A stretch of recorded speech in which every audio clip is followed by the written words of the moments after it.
BJP రాజకీయ లబ్ధి కోసమే అయోధ్య వేడుకలు. కాంగ్రెస్ నేత మోహా. అయోధ్యను కేంద్రంలోని బీజేపీ ప్రభుత్వం రాజకీయ ప్రయోజనాల కోసం వాడుకోవడం సబబు కాదు అని కాంగ్రెస్ సీనియర్ నాయకుడు మాజీ మంత్రి చింతా మోహన్ పేర్కొన్నారు. ఆయన మంగళవారం డాబా గార్డెన్స్లో గల విజేఎఫ్ ప్రెస్ క్లబ్లో నిర్వహించిన మీడియా సమావేశంలో మాట్లాడారు. దేశంలో పేదరికం, ధరల పెంపు, నిరుద్యోగం వంటి సమస్యలు విలయతాండవం చేస్తున్న నేపథ్యంలో బీజేపీ అయోధ్యను ఉపయోగించుకుని రాజకీయాలు చేస్తుందని మండిపడ్డారు. ఏటా 2 కోట్ల ఉద్యోగాలు ఇస్తామని చెప్పారు. బ్లాక్ మనీ నుంచి ప్రతి కుటుంబానికి 15 లక్షలు ఇస్తామన్నారు. 15 రూపాయలు కూడా ఇవ్వలేదు. రాహుల్ గాంధీ పాదయాత్రను అస్సాంలో అడ్డుకోవడం దురదృష్టకరం. రాష్ట్రంలో అంగన్వాడీ సిబ్బందిపై దమనకాండ అమానుషం. ఏపీ రాజకీయాల్లో ఒక్కసారిగా పెనుమార్పులు వచ్చాయి. పేద ప్రజల్లో పరివర్తన కనిపిస్తుంది.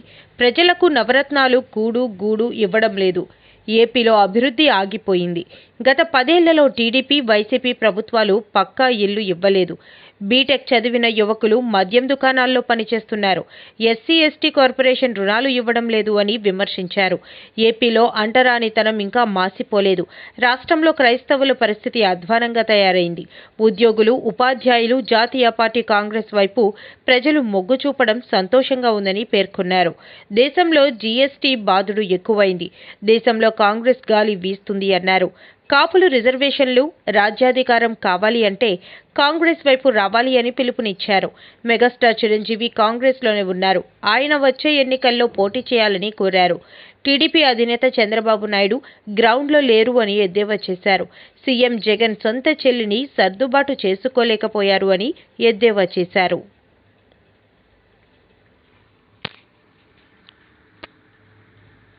సంవత్సరాల నాడు మోడీ సంవత్సరానికి 2 కోట్ల మంది నిరుద్యోగులకు ఉద్యోగాలు ఇస్తానన్నాడు. కనీసం అందులో 5% కూడా చేయలేకపోయాడు.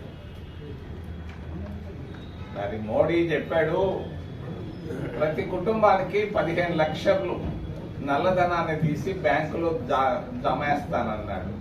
15 రూపాయలు కూడా వేయలేకపోయినాడు. నిన్న సంబరాలు చేసుకున్నాడు. రాజకీయ ప్రయోజనాల కొరకు, ఎన్నికల ప్రయోజనాల కొరకు రామాలయం. మరి రెండవది రాహుల్ గాంధీ నిన్న ఆయన పాదయాత్ర దేశంలో న్యాయం కొరకు, పేదవాళ్ల కొరకు ఆయన పాదయాత్ర చేస్తుంటే దాన్ని అడ్డుకోవడం అస్సాంలో అది మంచిది కాదు ప్రజాస్వామ్యానికి. మూడో విషయం, నిన్న మహిళలను పోలీసులు గుండె పైన చేయేసి పట్టుకొని పోవడం, బస్సుల్లోకి ఎక్కించడం, అరెస్టులు. మరి జగన్ పరిపాలనకు అది ఒక నిదర్శనం. రాష్ట్ర రాజకీయాలకు వస్తే, రాష్ట్ర రాజకీయాల్లో సడన్ గా మార్పులు వచ్చాయి. 21 రోజుగా నేను చూస్తున్నాను. గత 10 సంవత్సరాలుగా ఇచ్చాపురం నుంచి చిత్తూరు దాకా తిరుగుతా ఉన్నాను.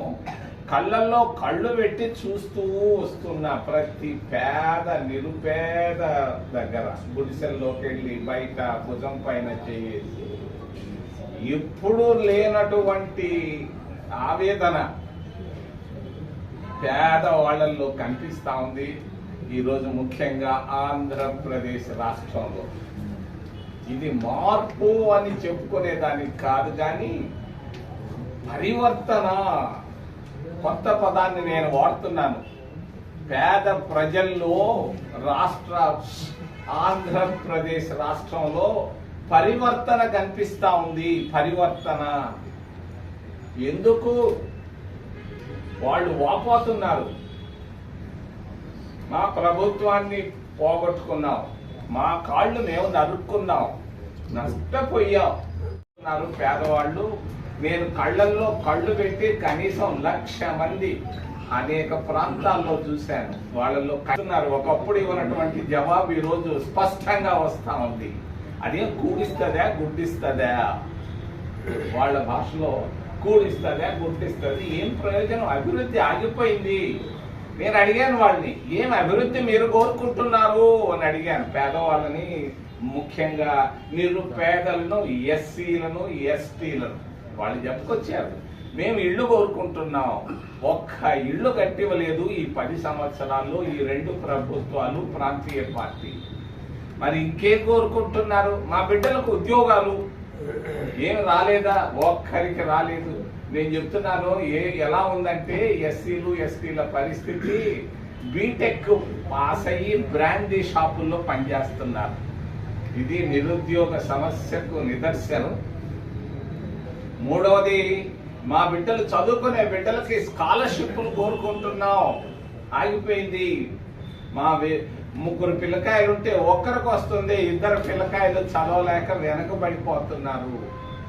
నాలుగోది వాళ్ళు చెప్పుకొచ్చారు, మా ఎస్సీ ఫైనాన్స్ కార్పొరేషన్, మా ఎస్టీ ఫైనాన్స్ కార్పొరేషన్ ఆపేశారు. మేము తీసుకునే జిరాక్స్ మిషన్లు, ట్రాక్టర్లు, లేకపోతే చిన్న చిన్న అప్పులకి ఎస్సీ ఫైనాన్స్ కార్పొరేషన్ ని మూసేశారు, ఎస్టీ ఫైనాన్స్ కార్పొరేషన్ ని మూసారు. ఇంకా ఏంటి అని అడిగితే వాళ్ళు చెప్పుకొచ్చారు, మేము తాలూకా ఆఫీసుకు పోతే మమ్మల్ని అంటరాని వాళ్ళుగా చూస్తున్నారు, మేము పోలీస్ స్టేషన్కి వెళితే మమ్మల్ని అంటరాని వాళ్ళుగా చూస్తున్నారని ఆంధ్రప్రదేశ్ రాష్ట్రంలో ఎస్సీలు, ఎస్టీలు భావిస్తున్నారు.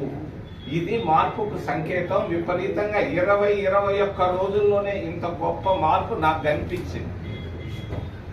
క్రైస్తవులు, ఆంధ్రప్రదేశ్ రాష్ట్రంలో క్రైస్తవులు ఒకప్పుడు చర్చికి వెళ్ళి మేము కరపత్రం ఇస్తే పక్కకు తిప్పుకొని పోయేవాళ్ళు. ఈరోజు దగ్గరకు వచ్చి మేము సంతోషంగా ఉన్నాము, మరి కానీ మా పరిస్థితులు అధ్వానంగా ఉన్నాయని క్రైస్తవులు వాపోతున్నారు.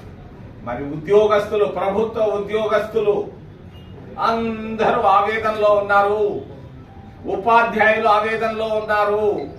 మరి విద్యావంతులు, విద్యావేత్తలు, ఇంటలెక్చువల్స్ లో కూడా విపరీతమైన మార్పు వచ్చింది.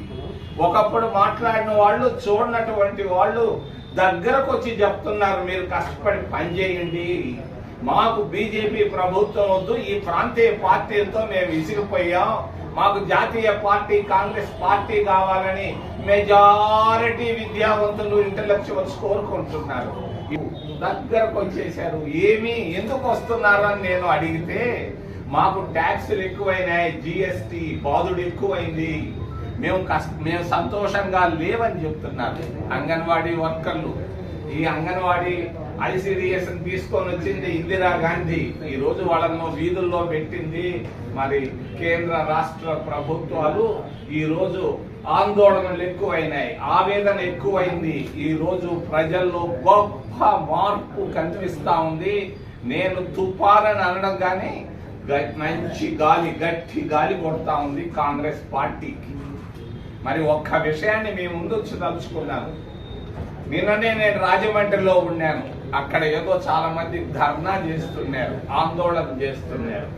కాపులు, తూర్పు కాపులు ఈ ప్రాంతాల్లో దాదాపు 15-20% ఉన్నారు.